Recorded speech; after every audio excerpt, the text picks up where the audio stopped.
Hey everyone, and welcome to The Explainer. I am so glad you're joining us. Today, we're unpacking a truly chilling true crime case straight out of Mathura, India. And as always, we're going to do this using a structured, step-by-step analysis of the source material. We're going to completely break down the timeline, the methods, and the ultimate unraveling of what is, honestly, a very modern type of digital deception. So, the big question right up front. How on earth does an IIT engineer transform into an exploitative cult leader? I know, it sounds literally like a movie plot, right? But this is a fully documented reality. Okay, let's dive into this and look at exactly how a prestigious, highly technical background was twisted into the foundation for a dark and highly organized criminal operation. All right, part one, the engineer turned guru and his dual life. Because to really get this, we need to understand how he lived in two completely different worlds. The contrast here is just absolutely wild. On one hand, you've got Abhishek Mishra. He's a 29-year-old originally from Odisha, holding a Bachelor of Technology in Mechanical Engineering from the highly prestigious IIT Roorkee. But he fabricated a complete alias, Adikarta Narayan, a supposed spiritual guru and religious storyteller operating out of Mathura. Think about that for a second. You have one of the highest tiers of tech education in the entire country serving as the hidden cover for a totally manufactured, mystical identity. Let's lay this out on a timeline so we can actually see how this evolved. So from 2017 to 2021, Mishra is a mechanical engineering student at IIT Roorkee. Shortly after that, right around 2022, he moves to the Radha area of Mathura. Now, he starts out just renting a place, but over a roughly 4-year period, he roots himself so deeply that he actually builds his own house. Fast forward to about 6 months ago, and the whole facade just cracks when a family physically shows up to rescue a victim, causing a massive altercation. And finally, jumping to June 2026, he is officially arrested. This wasn't some overnight scheme, It was a multi-year establishment of physical and psychological control. Moving on to Section 2, building a digital following, or, building the cult. Now, what's really interesting about this next bit is exactly how he weaponized digital platforms. First up, we need to understand the persona he adopted, a Katavachak. Traditionally, this is a religious storyteller or a spiritual guide. By taking on this specific cultural guise, Mishra basically gave himself an instant pass. He cloaked himself in this aura of unquestionable legitimacy and moral authority. It was a very calculated choice, totally designed to lower the defenses of an unsuspecting audience who were simply just looking for some spiritual enrichment. And here's how he actually pulled it off online. He wasn't just, preaching on a street corner. He ran a really savvy, dual-platform digital strategy. He launched a YouTube channel called Radha Kripa Amrita, pushing out sermons in both Hindi and English to cast the widest net possible. But here is the absolute most manipulative part.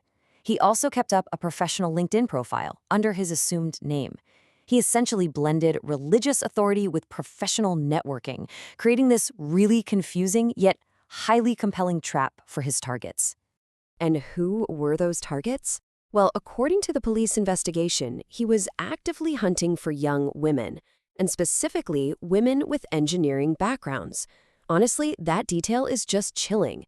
He used his own background as an IIT graduate to foster this false sense of relatability, like intellectual kinship. He wasn't just finding random followers. He was exploiting a shared educational demographic to make his initial outreach seem totally safe and familiar. Which brings us to Section 3, the traps of manipulation, and how his grooming funnel actually worked. It's a really calculated 3-step playbook. Step 1, establish that initial digital contact, whether that's through his YouTube sermons or a direct message on LinkedIn. Step 2, initiate a process of brainwashing. This was specifically designed to systematically cut these targets off from their families, completely isolating them emotionally. And then step 3, once they were isolated, he'd convince them to physically pack up and relocate to his residence in Mathura. He was literally converting digital parasocial relationships into physical captivity. Now, to make this whole living setup seem okay, he twisted a very sacred cultural concept called Gandharva Vivaha. Traditionally, this is one of the 8 classical types of Hindu marriage, and it's fundamentally based on love and mutual consent. But Mishra? He weaponized this. He used this sacred concept as a psychological tool, basically a pretext to justify his exploitation and bind these women to him under the total illusion of a spiritual marriage. All right, Section 4, exploitation and extortion. Let's look at the severe reality of what was actually happening. So the crucial point here is this number, 24. According to authorities, at the absolute peak of this operation, around 24 young men and women were living together under his direct influence and control at that Mathura house. Just take a second to process that. The sheer scale of psychological manipulation happening under a single roof is just staggering. The things happening inside that house, they were just incredibly disturbing. Police allege that Mishra would offer his victims what he claimed was prasad, a religious offering. But actually, it was milk laced with intoxicants. While they were under the influence, he committed and secretly recorded sexual assaults. Those obscene photos and videos, which were later found on his phone, became his ultimate weapon.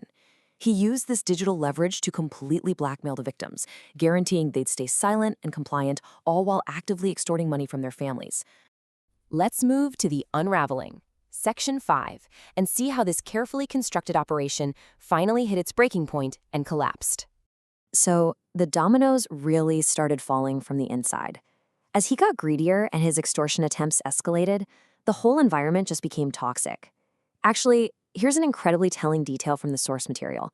Even his own mother, who had initially been living with him, packed up and abandoned the residence because of his conduct. As that perfect facade started slipping, a lot of followers grew suspicious. They managed to break through the brainwashing, and one by one, they fled. Desperate to keep his grip on power, Mishra then recklessly tried to pull in new targets right from his immediate local neighborhood. But the real breaking point?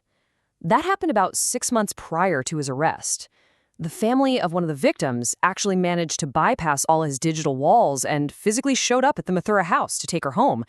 And this led to a major altercation, a massive ruckus between the family, Mishra, and the associates he still had left. The outside world had finally physically intervened, and it completely shattered the isolation that his entire operation depended on. And that whole sequence of events is what finally brought him down. A remarkably brave young woman from Chhattisgarh stepped forward and lodged a formal complaint. Acting on that, the Mathura police moved in and arrested Abhishek Mishra. A formal case of rape has now been registered against him, and a rigorous, ongoing investigation is currently underway to figure out the exact total number of women he targeted and exploited over those years. So that leaves us with a really massive question to chew on. In an era where credentials can literally just be made up on LinkedIn and spiritual authority can be broadcast to the entire world on YouTube, how do we spot the predators hiding right in plain sight? This explainer really proves exactly why we have to look past the digital resume and the charismatic screen.